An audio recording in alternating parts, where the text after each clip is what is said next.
Okay. No, it's not that I'm old. It's that your ideas are stupid. The left has the worst policies you could possibly imagine, and of course they don't care about the results or consequences of any of their actions as long as it pushes forward their progressive agenda.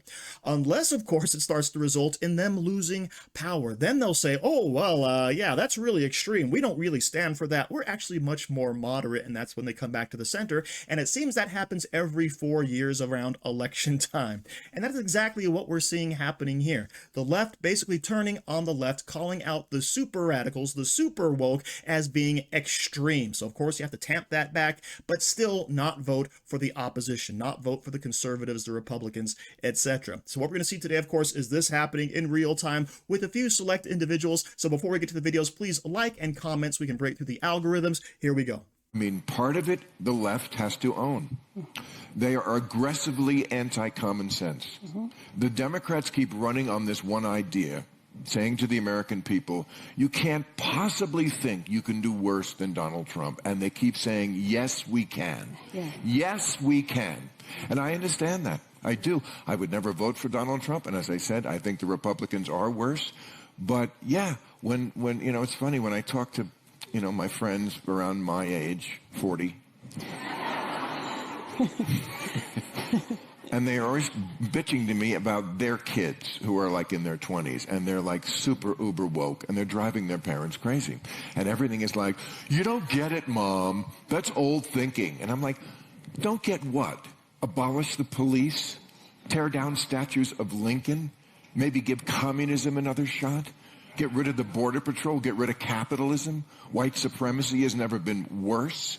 Gender is always just a social construct. It's okay to have penises in the women's swimming pool in women's prisons. Okay, no, it's not that I'm old. It's that your ideas are stupid. And well, okay, so you're very cantankerous. When people talk about Trump, that's what they should be talking about. Like, why do people? Because a lot of conservatives say to me, what you don't get about Trump is we don't like him either. Right. Yeah, they just hate the other stuff more.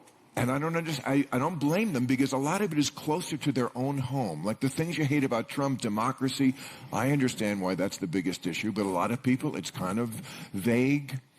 Ukraine, it's very far away. But, you know, the stuff about family and race and gender, it's very close to their own home. Yeah, and yet you could argue that it's the sort of the octogenarians who are really causing most of the problems at the moment. I mean, you know, you're quite sort of tough on the millennials, but you know, they have to deal with all these octogenarians who refuse to leave the stage, who've left them bankrupt, who've taken all their social security. So there is a lot of angst there. Actually, the older people this time are for Biden. Yeah, this is the first time in many, many elections where the older crowd, that's what was my editorial Friday night, was talking about this. For the first time, they are lining up behind Biden more than the Republican. You know, I'm sorry. I'm not trying to be mean to the millennials or the Gen Zs, but you know, when I see them with their Queers for Palestine banners, I know that's the one that really like, gets to you. I'm out. Okay. I know.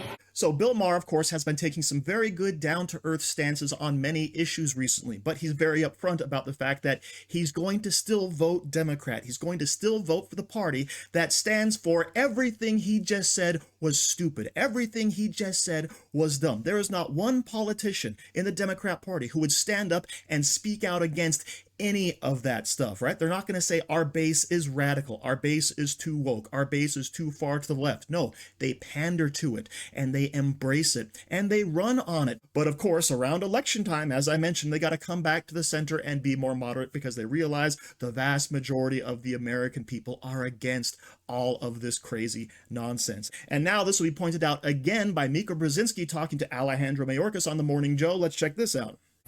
Okay, and in this action, you say it's moving in the right direction. There are two issues here I want to ask you about. The first is NBC News reporting that the Department of Homeland Security has identified over 400 immigrants who have come to the U.S. from Central Asia and elsewhere as subjects of concern, and some even affiliated potentially with an ISIS-affiliated human smuggling network. That's number one. And then number two, reporting from NBC News that the administration is still releasing illegal crossers inside the U.S. to live while they pursue asylum claims, that it's not officially really working, and there's still a lot of folks coming through here the way they shouldn't. Well, if I may correct you in a number of regards. Number one, with respect to the people from Central Asia, we have no evidence that they are individuals plotting to harm the United States. That is inaccurate. It's very important to note that the safety and security of the American people are our highest priority. We screen and vet individuals at the time of encounter. If we learn of derogatory information, we take enforcement action. We are proceeding with extreme caution here in the service of the security and safety of the American people, number one. Number two, the number of individuals whom we've released into immigration enforcement proceedings subsequent to the president's proclamation has dropped significantly. But remember that our detention capacity, and this is not specific to our administration, this has been historic ever since the 90s when I was a federal prosecutor. Our detention capacity is not sufficient to meet the number of people we encounter, and therefore we have to release people into the United States when they are in immigration enforcement proceedings, and we put them on alternatives to detention when that is necessary from an enforcement perspective. And so we have a number of procedures to ensure the safety and security of the American people. Before we continue, I do want to mention that Joe Biden is causing massive devaluation of our currency. So what can you do to protect your investments? You can go to Genesis Gold Group and turn your 401k or IRA into a gold-backed security and get yourself back on the gold standard. How do you do this? You just got to go to angryteachergold.com or call 1-800-200-4653 and protect your money. And by the way, Genesis Gold Group is a faith-based America First organization, so you will not be investing with a woke company. Let's get back to it.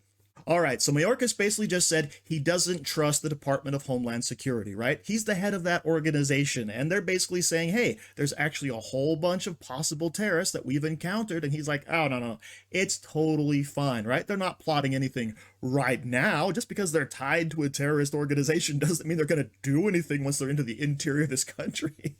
And then he says, oh, we're short of detention facilities. And of course, when we're at our capacity, we have no choice other than to release them into the interior of the country, which is complete bullcrap. I did a video on this earlier. Looking at our current law, there's nothing that says we have to allow people into our country. You could shut down the border. You could not allow them in. But instead, what do? Our current policy is just simply to wave everybody through. Walk on in. We're not even going to stop you. Here's a cell phone. Hopefully you can get some free money if you go to New York, etc., and get set up in style while you're waiting for your supposed reappearance at the court system. You're number 7 million, by the way. Good luck getting to that, okay? So the immigration system is completely broken. And don't get me wrong, Mika Brzezinski is raising up these good questions, even though she is a creature of the left. And really, in her heart of hearts, she loves this. She loves the wide open border. She wants America to be overrun with people we don't know who they are, where they're coming from, what their political ideology is, right? We don't care about any of that as long as they get in. But of course, she's going to ask the question because she realized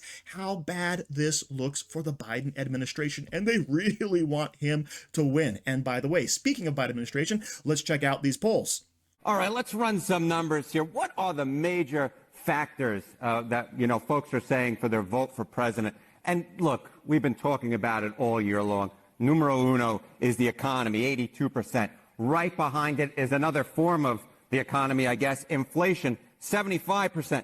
Interestingly enough, state of democracy, number 3 at 71%. That's obviously been an issue that Joe Biden's been hitting upon. So these are the 3 top major factors. So the question is, who do voters trust more on these issues, Joe Biden or Donald Trump? Well, on inflation, this is where Donald Trump wants to be playing. Look at that, an 18-point lead over Joe Biden. The economy, another area where Donald Trump would be happy to play ball. Look at that, a 13-point lead in average of polls on the economy for the former president. The only one of those top major factor issues where Joe Biden leads is the state of democracy. Look at that, a 7-point advantage, which is not half bad, but I think if you asked a lot of folks on the Democratic side, they would hope this margin would climb ever higher. And I guess Thursday's debate is a chance for them, or at least a chance for Joe Biden to sort of push that message home. there you have it. The reason why the left is panicking is because they start to realize that, yes, Donald Trump is doing better and better in the polls and Biden is slipping. So what do they have to do? They got to control that narrative. They got to start coming towards the middle. They got to start trying to convince you that they're actually the moderates and the right is the extremists, okay? Now, of course, that whole democracy question, that's a surprise. That was nowhere near the top 3. So this is an up-and-coming thing, and I wonder if there's some, gerrymandering, some rigging going on there. Always possible. But who knows? Maybe it is on top of people's mind, as Corinne Jean-Pierre loves to say. So as usual, thank you for watching. Don't forget to like, share, comment, subscribe, and stay safe out there, people. Sarah coming after you.